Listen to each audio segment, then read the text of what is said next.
Galera, agora o Cry tá num outro patamar. Ele tem que entrar num grupo novo para enfrentar a fortaleza mais poderosa do mundo. Então se prepara, porque a gente tem que descobrir o time mais insano de caçadores que você já viu. O Cry ele não tá sozinho nessa jornada e hoje a gente vai entrar de cabeça nesse novo grupo formado por 3 caçadores de nível 8 que prometem mudar o destino completo do Cold Party. E neles a gente tem o Kaiser, o dançarino que controla os elementos, Saya Chromis, a invocadora de demônios implacável e o lendário Cry liderando o grupo. O que a gente pode esperar disso? Guerras épicas, novos inimigos ou talvez um novo nível de poder nunca visto antes? A gente vai comentar sobre tudo isso no vídeo de hoje, então prepara e vem comigo, pega aquela tua pipoquinha esperta e vamos nessa.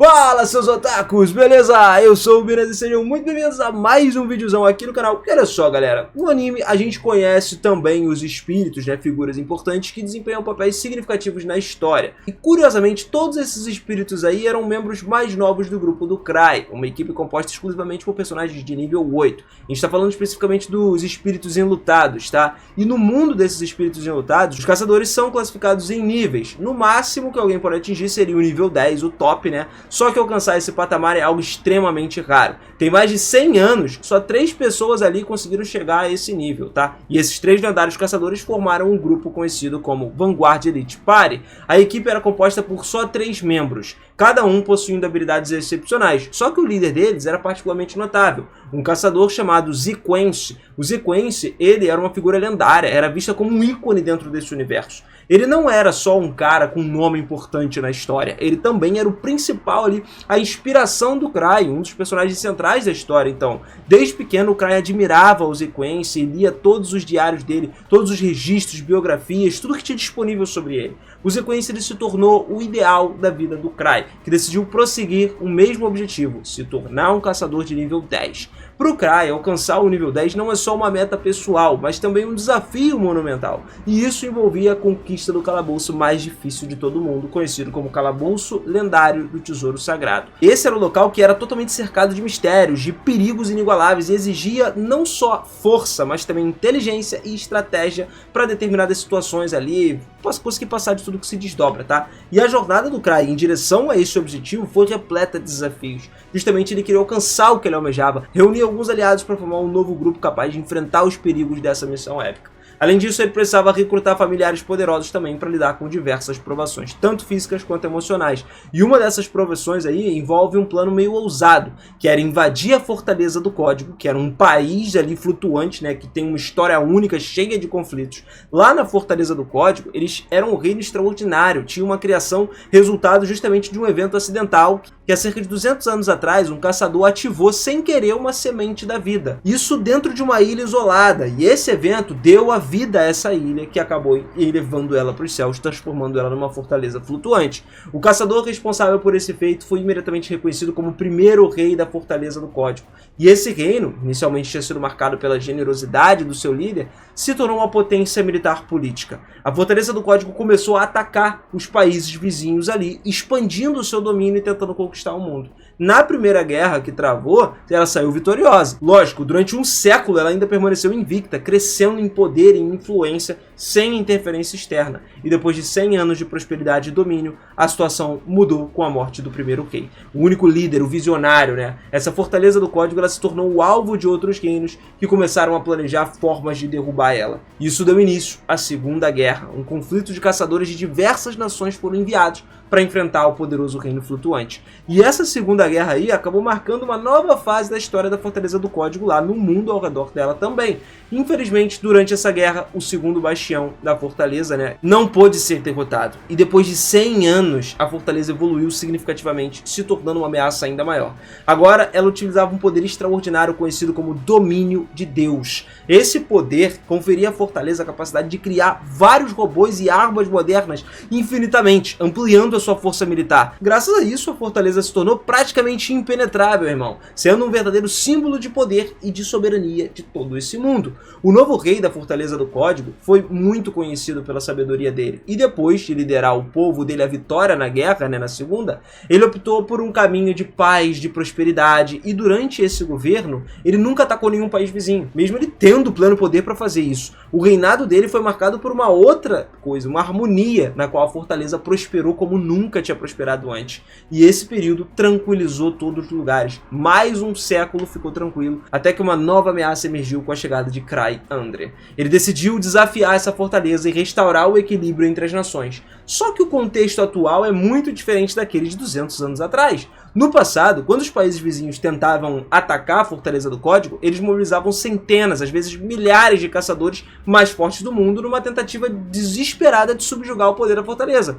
Hoje, o cenário mudou drasticamente. O país de Zebrud, ao invés de ter uma força massiva, ele optou por só 3 caçadores, todos de nível 8, que seria o mais alto disponível atualmente, E essa decisão ousada refletiu numa nova estratégia: confiar pequenos grupos ali altamente especializados para poder alcançar o impossível.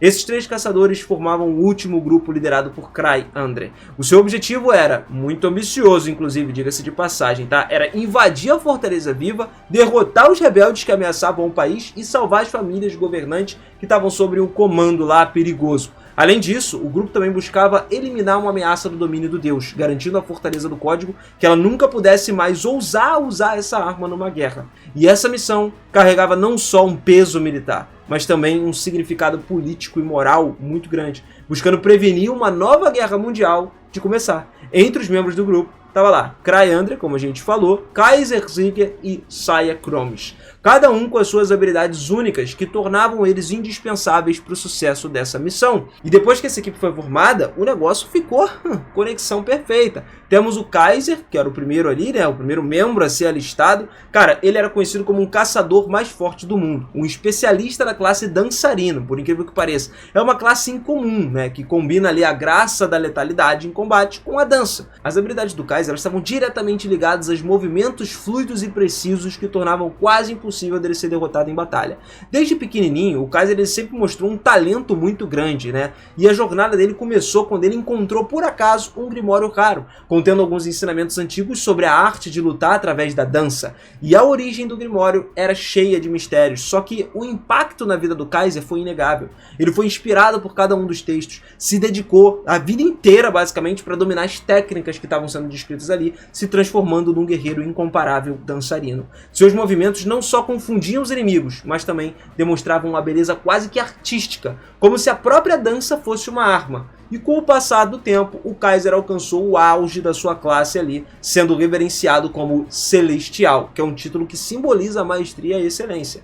A inclusão do Kaiser no grupo lá do Cry Andre e tal, foi uma parada crucial, cara, porque ele representa não só a força, mas também a estratégia e a precisão. As habilidades dele únicas podem ser diferencial, cara, uma coisa necessária para superar os desafios que a Fortaleza Viva apresenta. O terceiro membro que nós temos, além do Cry, seria Saya Kromis. Só que a presença dela na equipe completa ali, dos 3 caçadores, era algo formidável também. Cada um deles, lógico, carregava uma motivação pessoal, um desejo de superar os seus próprios limites, unidos por um objetivo em comum, que era restaurar a paz e a liberdade, como a gente falou, acabar com aquelas maldições tecnológicas. Mas a gente ainda não vai entrar a fundo na Saya. Vamos voltar com o Kaiser, que ele tem um poder excepcional de ataque. A habilidade dele acaba sendo tão impressionante que os movimentos de dança dele podem desencadear forças comparáveis a desastres naturais, galera. Ele domina uma técnica que era a dança do terremoto, que é capaz de manipular tudo, alterando os elementos ao redor dele e tal, uma parada sinistra. Além disso, ele tem a dança relâmpago, que permite ao Kaiser controle de clima, convocando tempestades de relâmpago no comando dele. Mas as habilidades dele não param por aí, galera. Ele também é proficiente em outras danças elementais, como a do fogo, a dança da água, e cria diversos tipos de magia elementar para usar em combate. Esses poderes combinados aí tornam os seus ataques verdadeiramente devastadores. Segundo alguns relatos da novel, o Kaiser ele possui um poder tão incrível que ele poderia sozinho destruir um país inteiro. Mesmo enfrentando apenas um oponente, os ataques dele são capazes de deixar marcas significativas. Só que essa força ofensiva descomunal aí vem com uma grande desvantagem. A resistência física do Kaiser é praticamente nula. Mesmo que o poder mágico dele seja de alto nível, a defesa dele é extremamente fraca. Em comparação, por exemplo, enquanto o Cry lá possui uma defesa impenetrável, tipo no nível 999, e um ataque quase que inexistente, o Kaiser tem um poder de ataque monstruoso lá de 1999, mas a defesa dele é semelhante ao de um caçador comum. A outra integrante do grupo que a gente falou aqui, Saya Chromes agora, ela tem uma história e habilidades também enigmáticas, mas também muito fascinantes, tá? E a origem dela, mesmo sendo envolta de mistérios, assim como a sua raça também, a gente não sabe ao certo se a Saya é humana, se ela pertence a uma raça sobrenatural e tal, como demônios, elfos. Inclusive as duas são conhecidas por ter vidas muito longas, né? Uma capacidade de formar laços com os humanos, que eu acho que seria o mais plausível para ela. Mas ainda assim, o encontro entre Saya e o Cry foi algo casual. Aconteceu num cafezinho, só que foi uma parada marcante o suficiente para ela se juntar ao grupo. Mesmo que ela pareça jovem, tem alguns indícios de que a Saya seja muito mais velha do que ela aparenta. O corpo dela sendo pequeno, delicado, né? Ele não alterou depois de anos, o que levanta ainda mais suspeitas sobre a verdadeira natureza dela como uma raça que vive muito tempo. A idade dela, da Saya, sugere que ela possa ser de uma raça celestial ou de uma raça mágica, né? Como a gente falou, elfos e demônios. E essa hipótese é reforçada pela conexão com o Cry e com o Kaiser, que são dois indivíduos extraordinários que compartilham a missão em comum, de encarar lá juntos a fortaleza. Juntos eles formaram ali uma combinação de poder, como a gente falou, um compensa o outro, né? O Cry tem um ataque muito fraco, mas uma defesa muito forte, o que é compensado pelo Kaiser. Ué, mas e a Saya? O que ela faz?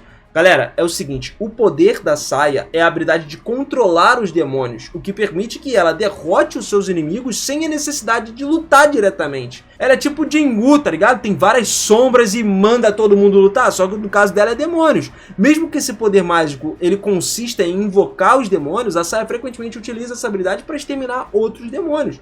Lá na história tem até uma cena marcante, né, uma parte marcante, que a Saya lutou sozinha por mais de 7 dias e 20 horas para poder proteger uma vila contra o exército de demônios e outros bichos lá. E cara, esses inimigos estavam tentando destruir a aldeia e consumir os humanos e o ambiente todo ao redor. Graças à determinação dela, o poder dela conseguiu impedir aquele massacre e salvar a vila inteira. Depois dessa batalha épica, a Saya alcançou o nível 8 de caçadora e se tornou uma das bruxas mais poderosas do mundo. E a força dela se tornou comparável até à da irmã do Cry, entendeu? Que também possuía poderes impressionantes. Apesar de já ser uma figura extraordinária, há muito mais para ser explicado sobre o poder da Saya e também o do Kaiser. Por isso é importante a gente falar sobre esses detalhes aqui numa análise mais aprofundada. Mas, lógico, outros caçadores de nível 8 também serão mencionados, como o Abor-Hossein, né, que já foi derrotado pelo Cry, Odin, o eterno rival do Cry, né? E outro membro notável do grupo também seria Soul, que é conhecido por ter uma inteligência muito grande, que também almeja alcançar o nível 8. Só que a gente está falando especificamente desse grupo do Cry, porque eles três são nível 8, né? Por isso que eu tô dizendo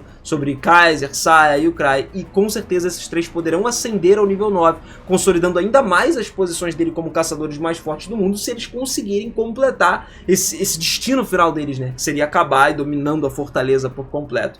É até fascinante a gente ver como é que esses personagens continuam evoluindo, superando os limites, tornando as histórias deles mais envolventes e mais dignas de serem exploradas em cada detalhe, irmão. E a gente vê a evolução do Cry, de um cara que literalmente só queria se aposentar para se tornar um cara completamente absurdo, que quer seguir, né, a jornada dele num nível altíssimo e conseguir se aposentar mais cedo, né, teoricamente, mas dominar basicamente o mundo sem ter um ataque, digamos assim. É uma coisa muito surreal. Bom, eu acho que vocês também curtem quando a gente está falando aqui do Cry, então deixa o seu like aí para dar aquela moral pra gente. Não esquece de se inscrever no canal e ativar o sininho pra gente continuar falando de mais coisas. Se vocês quiserem spoiler da novel, só manda nos comentários que eu com certeza trago mais vídeos se vocês gostarem, né, logicamente. Tiverem dando aquela moral, eu vou ver que vocês estão gostando e vou trazer mais vídeos. Vocês sabem como eu sou, sempre trazendo vídeo novo, coisa nova para complementar nossas histórias aí dos animes da temporada. Logo logo a gente tá em temporada nova e vamos cair firme e forte aí pra trocar mais ideia de outros animes também, tá? Tamo junto demais, beijo no coração e eu vejo vocês na próxima. Valeu!